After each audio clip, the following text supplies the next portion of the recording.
Good day, everybody. Jason with Learn to Survive.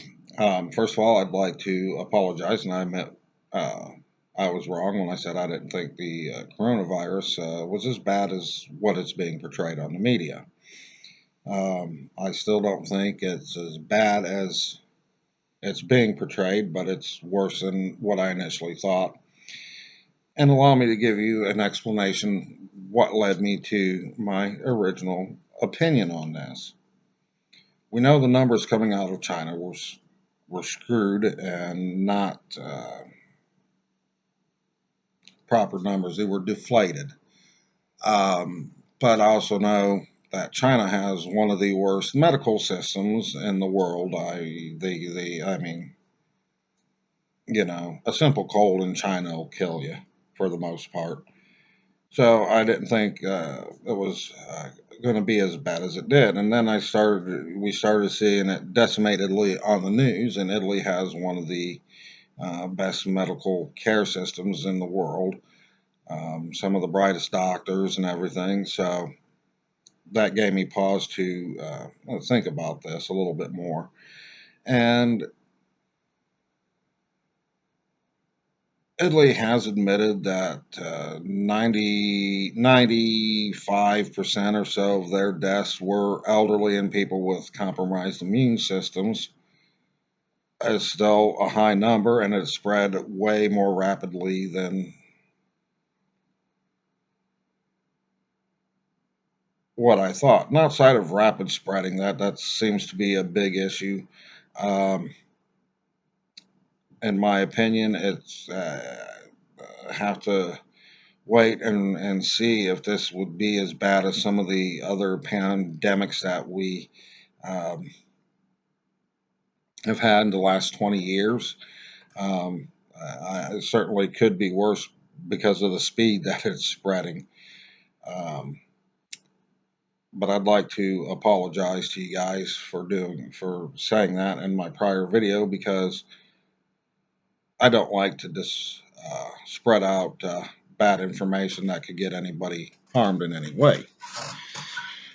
Which brings me to my next topic: people getting harmed. There is a channel here on YouTube that I discovered about 4 days ago, and I've been watching his videos and going through his past videos over the last 2 weeks dealing with the COVID virus and everything. And I'm not going to put out the channel name because I don't want to give this jackass any promotions.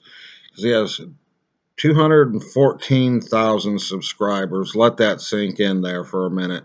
214,000 subscribers. And the video he put out yesterday, he was sitting in front of what is obviously a green screen. Very high quality, almost movie quality, but you could tell that the background wasn't there. It didn't match what the camera was picking up on him, so you could tell the background was fake.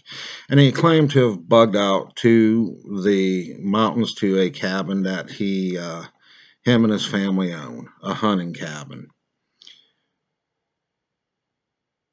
Is it possible that he was using the green screen to kind of conceal his location in the mountains? Yeah. But if you listen in the video, there's noises in the background that are on par with a city, not in the mountains where somebody would build a hunting cabin. So that made me distrust this guy right there. Then he went on in his video to say that the government has stopped the supply chain of stores. That has not been fully stopped, but they are taking it down gradually, till there will be no delivery to the stores.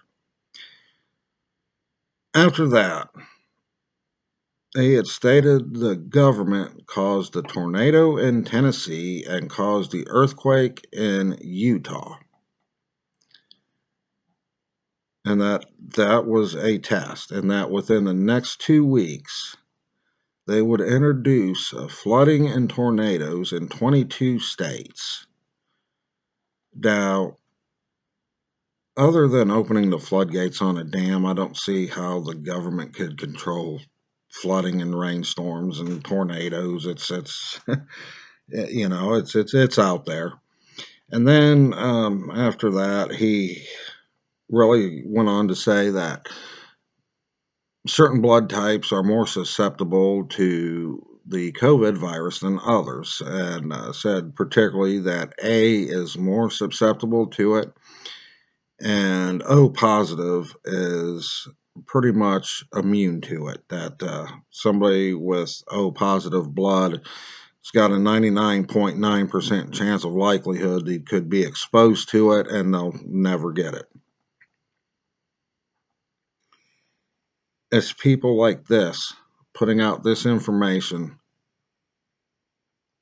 that is making the people panic even more. That's 214,000 people that follow this guy, and from reading the comments, think this guy is God. He knows everything that's going on. He's got a red phone sitting onto his desk that he can pick up and say, "Hello, God, what's going on? Tell me so I can tell the people."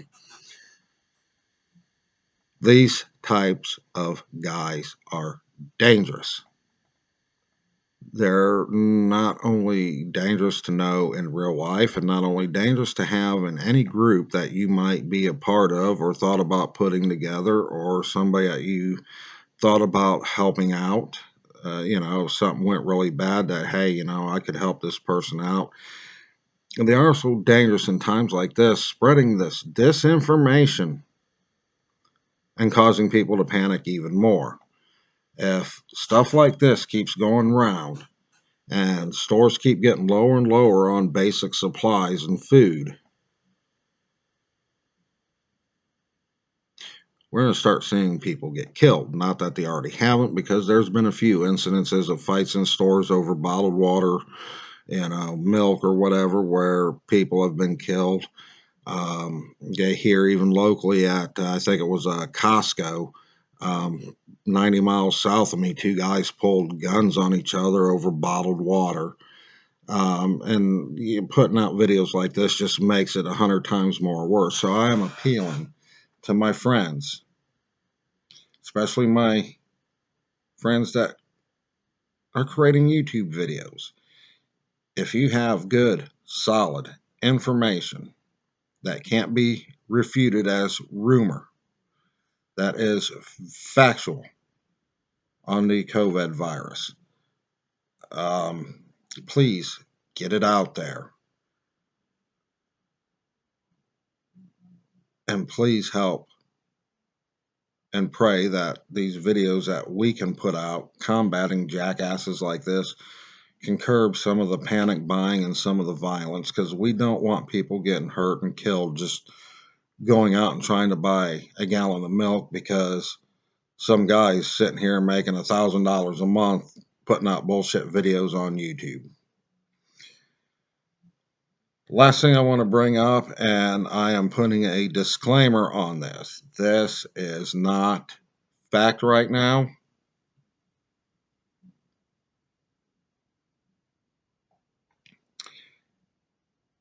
It is speculation, but still cause for concern, and it is being investigated by the medical community.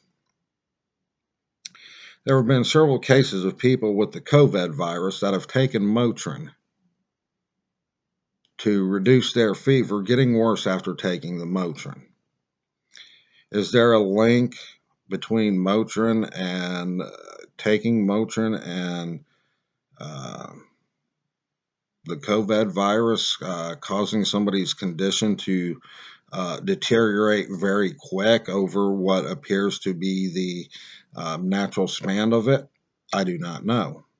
The medical community at this point does not know, but they are investigating it. They found enough cases of it to be concerning enough to investigate.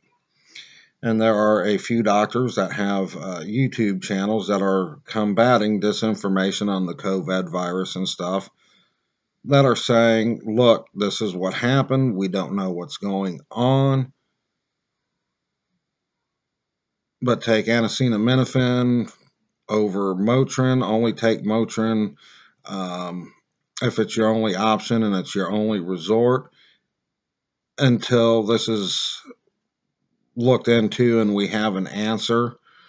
So, they're saying it's better to err on the side of caution right now and find later that there was nothing there. There's no link in anything, than to, if you have an option to take acetaminophen over motrin or ibuprofen or some of the other brand names of it. I can't think of any off the top of my head. And there being something, it's better to err on the side of caution if possible. So with that being said, take care of yourself, take care of one another, watch out, and this is real important, watch out for each other. If you see somebody that's in need of help, try and help them. Don't put yourself in a position that's going to harm you and your family in helping this person, but if you can help them, please do so. And we will get through this. We've been through other pandemics before. We survived them, and we'll do it again. With that being said, I will talk to you all later and hopefully have another video up this weekend. I love you guys. Take care of yourself.